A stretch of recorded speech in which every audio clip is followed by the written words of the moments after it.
আল্লাহ বলে, বান্দা আমার মতো দয়ালু মনিব থেকে কেড়ে তোরে আলাদা করে দিল।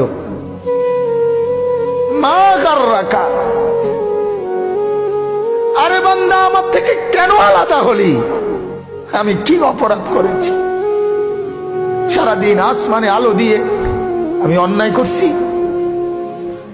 আজ আবার রাতের বেলা ঘুমের পরিবেশের জন্য অন্ধকার করে দিয়ে আমি অপরাধ করছি?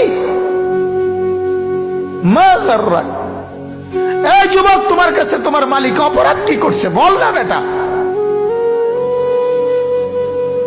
বল। কেন সেজদা করলি না ভাইয়া? আল্লাহ তোমার কাছে কি অন্যায়টা করছে? কি অন্যায়, কি না দিছে মালিক? মা গাররাকা বিরাব্বিকাল কারীম, এটা আল্লাহর ডাক। আল্লাহ বলেন, বান্দা কে রে তোরে আমার থেকে আলাদা করলো? কেন রে তুই আমারে ছাড়লি? আমি কি দোষ করছি?